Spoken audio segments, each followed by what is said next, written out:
Jóvenes, buenas tardes.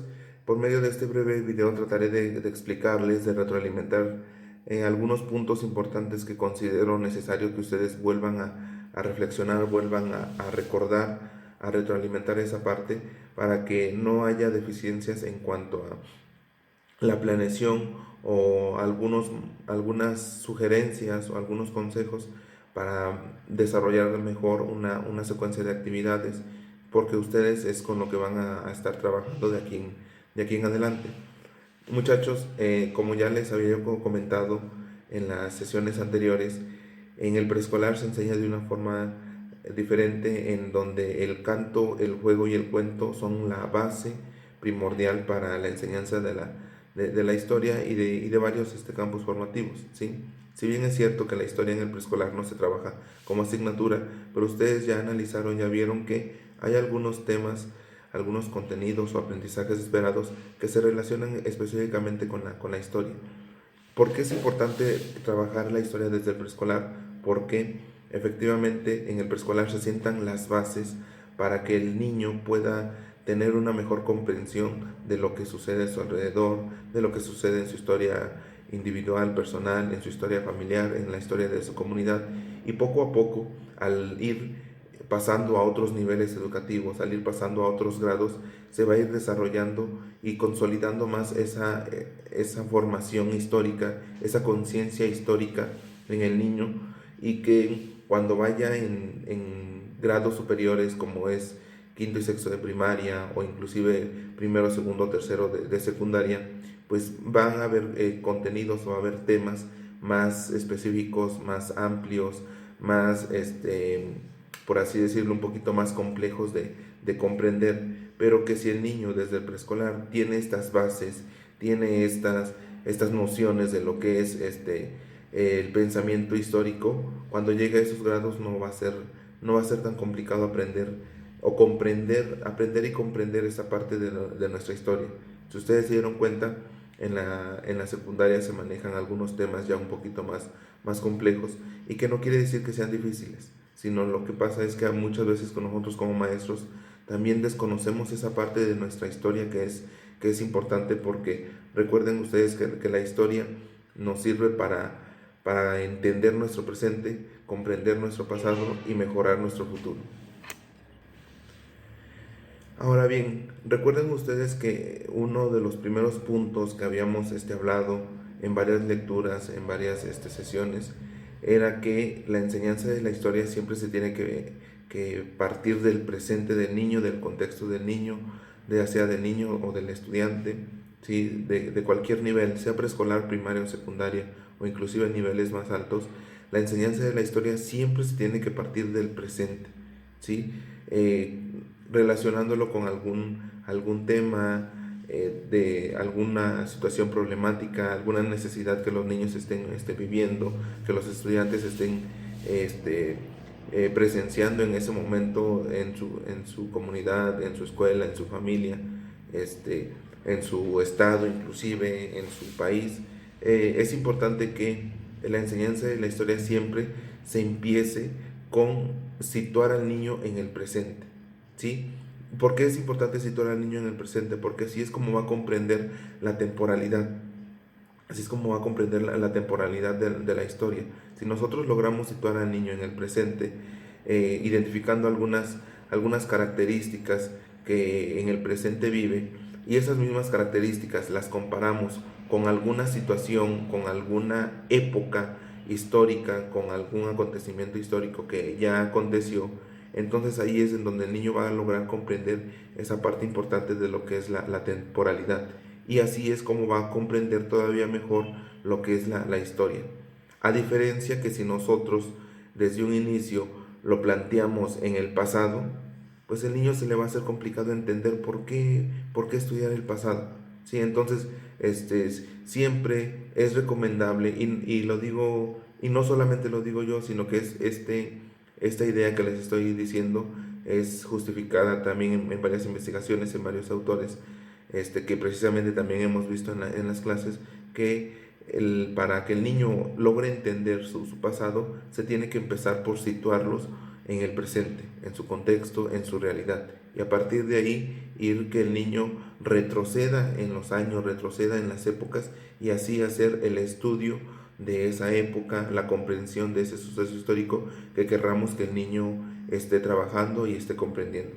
¿Sí? Entonces, la primera indicación, la primera sugerencia es que para enseñar historia siempre se tiene que partir del presente del niño, ya sea con alguna situación problemática, con alguna necesidad, con algún tema de interés del niño. Siempre debemos de partir del presente, de su contexto, para enseñar esa parte de la historia que nos corresponde ver, que nos corresponde analizar y comprender. ¿Sí? Es lo primero. Y que en varias de sus planeaciones, en varias de sus secuencias didácticas, no veía yo reflejado esa parte, a pesar de que ya lo hemos trabajado, pero no lo veía reflejado. ¿Y esto por qué se los comento? Porque de aquí en adelante vamos a seguir trabajando con secuencias didácticas, con planeaciones, y será necesario que ustedes poco a poco vayan complementando esas planeaciones con lo que estamos viendo en las sesiones, con lo que estamos viendo en las lecturas, ¿sí? Entonces ese es el primer aspecto que les quería yo platicar, que les quería yo comentar. Sea el nivel que sea, preescolar, primaria, secundaria u otros niveles educativos, siempre para enseñar historia tenemos que partir del presente y de la realidad del niño, ¿sí? Ahora bien, jóvenes, otro aspecto importante también es cómo empezar nuestra clase de historia. Ahí es en donde ustedes como futuros maestros van a innovar, van a hacer que el niño se interese, que despierten ustedes su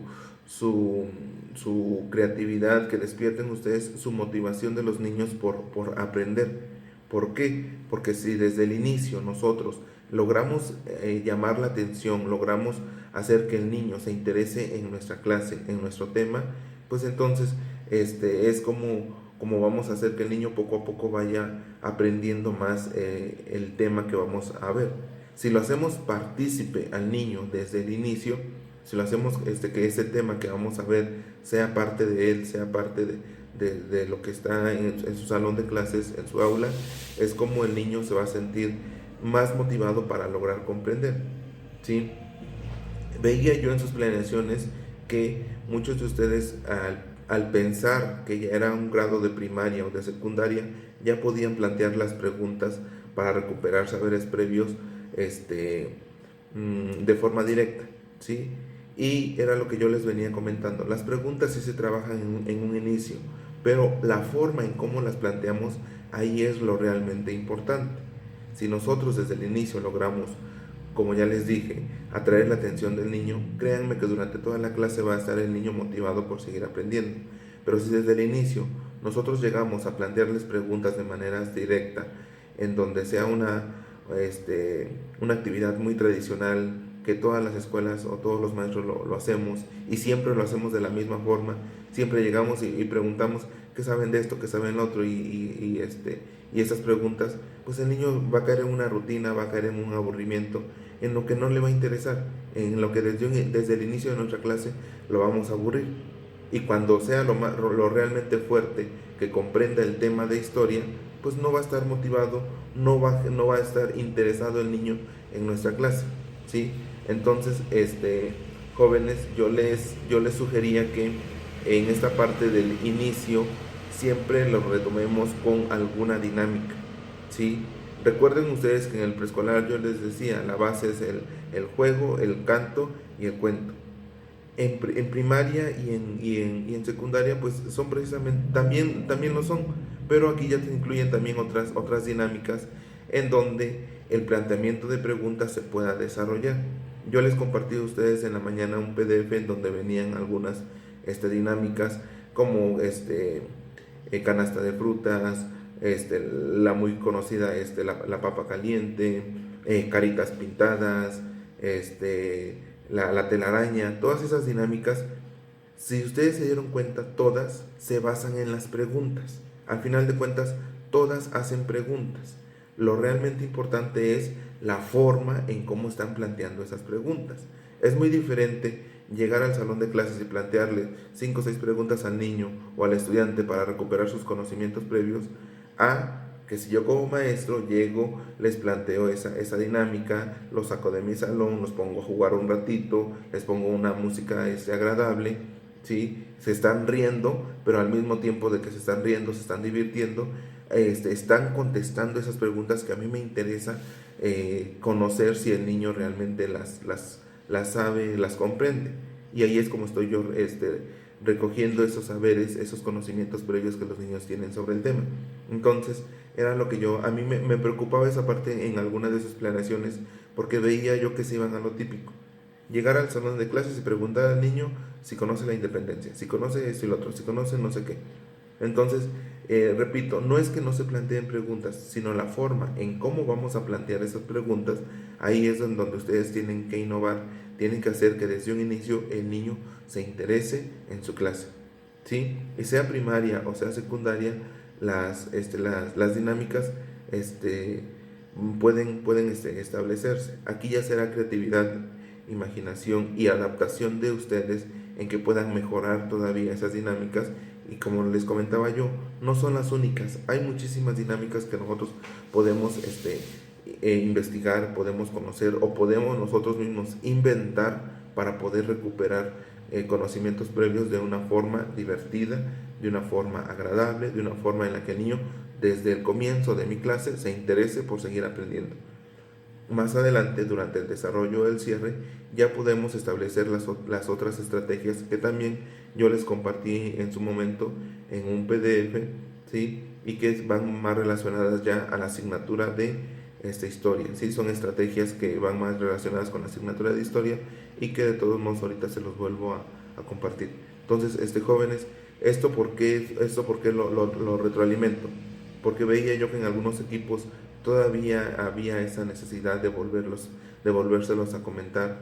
Sí, había otros equipos que ya lograron comprender esa parte y que es importante que todos lo logramos entender y comprender, porque de aquí en adelante vamos a seguir trabajando con diferentes secuencias, con diferentes planeaciones, y que será necesario que en cada secuencia ustedes pongan lo que han aprendido hasta el momento. Entonces, jóvenes, recordemos estas dos sugerencias que les hablo en este video. La primera es, para enseñar historia siempre partir del presente y de la realidad del niño. Y la segunda es, para comenzar mi clase de historia lo tengo que hacer de una forma divertida, dinámica y que le despierte y genere interés al niño por seguir aprendiendo, y así durante el desarrollo y el cierre de mi clase el niño esté interesado en aprender más sobre historia.